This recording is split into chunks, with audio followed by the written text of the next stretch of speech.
بسم اللہ الرحمن الرحیم۔ آج ملکی میڈیا پر ایک بہت بری خبر گردش کر رہی ہے کہ عمران خان کی خصوصی ہدایات پر جو قومی کمیشن برائے اقلیت بنائی گئی ہے اس میں قادیانیوں کو بھی خصوصی طور پر شریک کیا گیا ہے۔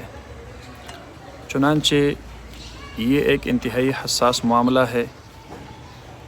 سب سے پہلا سوال تو یہ ہے کہ کیا قادیانی آئینِ پاکستان مانتے ہیں؟ آئینِ پاکستان کے آرٹیکل 106 اور 260(3)A جس کے مطابق ان کو غیر مسلم اقلیت ڈکلیئر کیا گیا ہے، مرزا مسرور سے لے کر ان کے کسی چھوٹے قادیانی تک، کیا خود کو غیر مسلم اور کافر سمجھتے ہیں؟ اور کیا ہمارے حکومت میں شامل بعض وزیر ان کو مختلف تقریبات میں احمدیہ مسلم کمیونٹی کے نام سے نہیں پکار چکے ہیں؟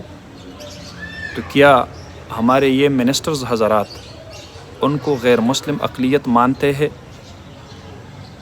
اور پھر کیا قادیانی ملک و ملت کے وفادار ہے؟ قیام پاکستان سے قبل علامہ محمد اقبال مرحوم نے جواہر لال نہرو کے نام جو خط بھیجا تھا اس میں یہی لکھا تھا کہ قادیانی ملک و ملت دونوں کے غدار ہے۔ تو کسی غدار کو ریاستی کمیشن میں بحیثیت نمائندہ بٹھانا، کیا یہ اس ملک کے ساتھ غداری نہیں؟ اگر قادیانی خود کو غیر مسلم نہیں مانتے اور ہم ان کو مائنارٹیز کمیشن میں بطور نمائندہ شامل کر لیتے ہیں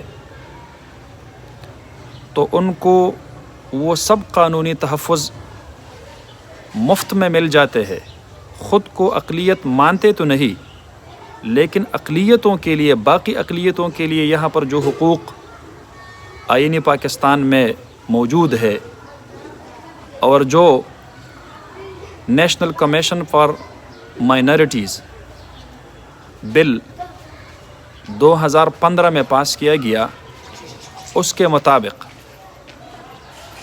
اس نیشنل کمیشن فار مائنارٹیز کو بھرپور یہ اختیار حاصل ہے کہ اپنے مذہبی عبادات، اپنے رسوم، اپنے مذہبی اجتماعات، اپنے عقائد، اس کی ترویج و ترقی، اس کے تحفظ کے لیے جو اقدامات بھی وہ مناسب سمجھتے ہیں ان کو یہ حق حاصل ہے۔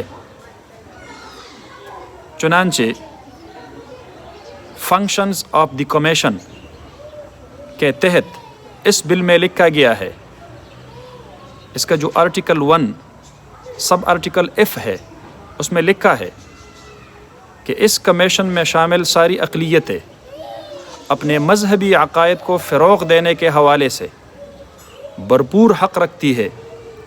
تو کیا قادیانیوں کو اپنے مذہبی فروغ کا حق پاکستان میں حاصل ہے؟ آرٹیکل 298(B جو آئین پاکستان کا ایک دفعہ ہے، کیا وہ قادیانیوں کو اپنے مذہبی فروغ اور ترقی سے منع نہیں کرتا؟ اپنے مذہب کی تبلیغ اور ترویج سے منع نہیں کرتا؟ تو کیا قادیانیوں کا بحیثیت نمائندہ قومی کمیشن برائے اقلیتوں میں شامل کر کے ان کے مذہبی عقائد کو اور اس کی فروغ کو آئینی تحفظ دینا، کیا یہ آئین پاکستان کے آرٹیکل 298(B) سے متصادم نہیں؟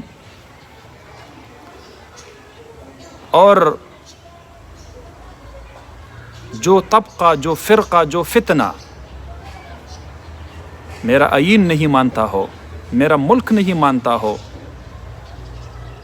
میرے ملک کے ساتھ ہمیشہ کے لیے غدار رہا ہو، کیا میرے ملک کی اداروں میں بیٹھے آفیسرز کو یہ بات نظر نہیں آ رہی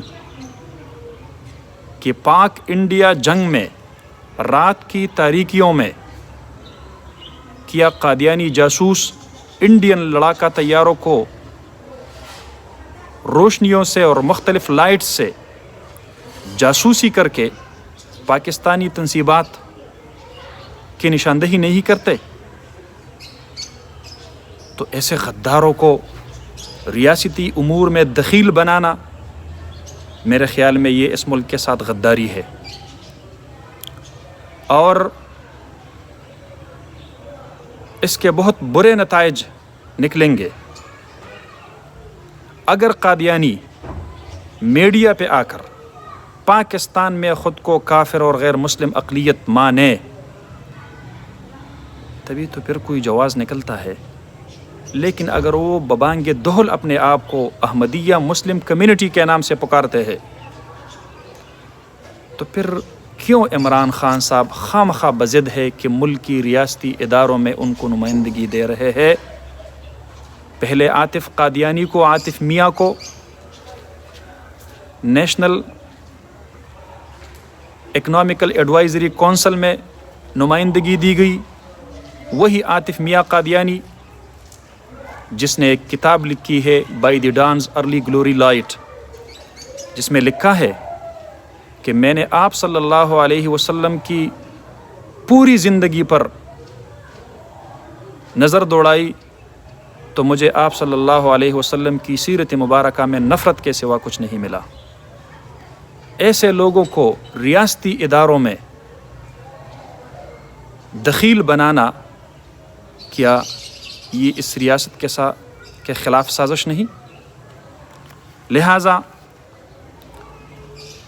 ہم سمجھتے ہیں کہ ایک ایسے وقت میں جب پوری قوم کورونا کے وبا میں مبتلا ہے، وحدت کی ضرورت ہے، کیوں اس طرح کے حساس ماحول میں ختم نبوت کے غداروں اور اس ملک کے غداروں کو اس طرح کے اہم کمیشن میں ہم ممبر بنا کر ان کے مذہبی عقائد اور ان کے مذہبی ایکٹیویٹیز اور سرگرمیوں کو آئینی تحفظ فراہم کرنا چاہتے ہیں؟ لہٰذا یہ ایک انتہائی گھناؤنا اقدام ہے، جتنی بھی اس کی مذمت کی جائے وہ کم ہے۔ ہم کل بھی کہتے تھے ختم نبوت زندہ باد۔